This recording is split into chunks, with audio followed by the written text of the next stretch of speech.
大家好，歡迎嚟到深度學習研究所，我係 Benjamin。當你好辛苦教識咗你隻龍蝦，亦即係 OpenClaw AI Agent 做一啲好複雜嘅工作流程，點知過咗一陣，佢就好似失咗憶咁，完全唔記得晒你之前教咗佢啲乜。呢個就好似你投資咗大量嘅時間同金錢去培養一個員工，結果佢第二日起身返工就變返一個新人，變返一張白紙咁。呢種嘅損失真係令人哋好挫敗。今日呢條片我會同大家拆解 AI 點解會失憶，同埋最重要係你點樣調教佢，點樣令到佢嘅記憶唔再係金魚腦。如果你解決唔到呢個問題，你嘅 AI 永遠都只會係一個玩具，而唔係一個可以真正幫到你分擔工作嘅數碼員工。要理解記憶，首先你要了解一個核心觀念，就係上下文空間 context window 嘅管理。你可以想象一下 AI 嘅腦就好似一張書台咁，你同佢講嘅每一句說話其實就係寫咗喺 A4 紙上面密密麻麻嘅字，而呢啲說話就會變成一張 A4 紙擺喺台上面，而呢張台嘅空間係有限嘅。喺 OpenClaw 入邊，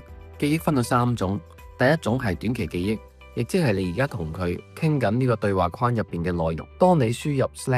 /new 開一個新嘅對話嘅時候，就等於清空咗成張台。除咗你特別叫佢記住嘅重點之外，佢就會將頭先同你傾過嘅內容全部忘記晒，掉晒落去垃圾桶入邊。而第二種就係中期記憶，呢啲係存在喺一啲有日期嘅 memory MD 檔案入邊。而第三種就係長期記憶，亦即係 memory.md 入邊嘅內容。咁問題就嚟啦，當你喺同一個對話框同佢傾得太耐嘅時候，張書台就會擠唔落嘢噶啦 ，AI 就會開始執台，亦即係你成日喺對話框見到嗰句 Competing Context， 佢會將之前嘅內容壓縮。雖然成張台係多翻位，但係你同佢講嘢嘅對話細節就會冇咗，甚至連你一入房同佢講嘅工作細則啊、工作流程啊、你係邊個啊等等，佢都會全部當垃圾掉咗佢。呢啲就係點解你會覺得佢越傾越蠢嘅原因。咁我哋解釋一下個原因係點啦。第一個原因就係你用緊嘅 model，佢嘅腦容量實在太細啦。如果你仲係用緊一啲理解能力比較弱嘅模型，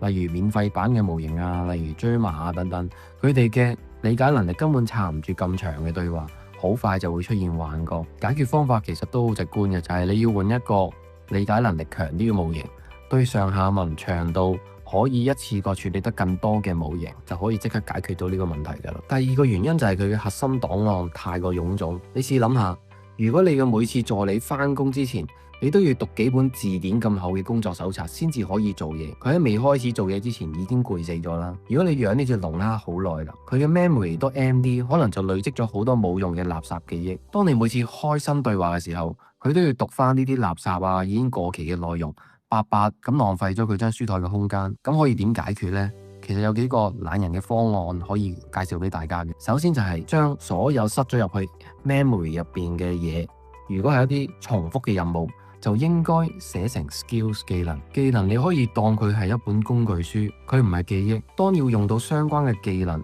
先至去書櫃嗰度睇，係比較合理嘅做法。你可以去翻 OpenClaw 嘅監控面板，入到去 Agent File 入邊手動去檢視清除一啲冇用嘅內容，又或者你可以同 OpenClaw叫佢列出過期嘅內容俾你審視之後，先至再主動清除。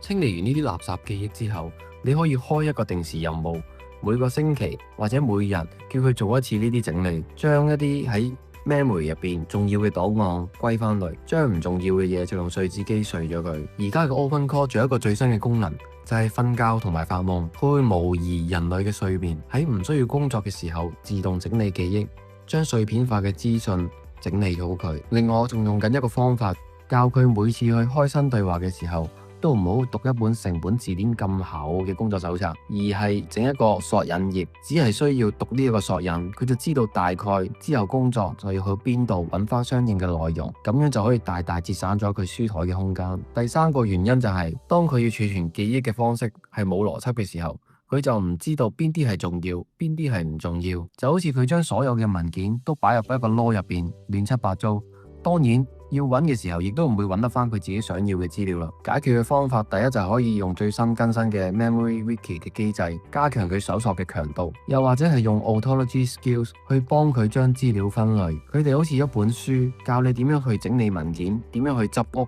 點樣去斷捨離嘅指南。最後一個原因就係好多人都會忽略嘅，佢冇一個犯錯學習機制。好多時候 AI 做錯嘢，佢唔會記低，所以你要有一個 learning.md 又或者係 self-improvement skills 嘅自我學習機制，等佢每次做錯咗嘢或者學到新嘅嘢嘅時候都要寫入去。至於 skills 係啲乜同埋佢嘅安裝方法，大家可以睇翻我之前嘅影片。我哋都需要學識去管理佢嘅記憶，因為如果你唔管理嘅話，你嘅 AI 助手就只會係一個每日都要重新教過嘅金魚腦實習生。但如果我哋管理得好嘅話，佢就係一個可以幫你處理晒所有雜碎事情，俾你盡情偷懶嘅超級軍師。咁總結咁講一句啦，當你嘅記憶寫得太詳細嘅話，佢就會因為成日去壓縮而導致失憶。但係到你寫得太模糊嘅時候啦，就會因為你揾唔翻佢需要嘅資料而失憶。你嘅工作就係要喺兩者之間揾一個平衡。其實研究龍蝦嘅記憶運作就好似嘗試拆解人類大腦嘅運作機制一樣咁高深莫測。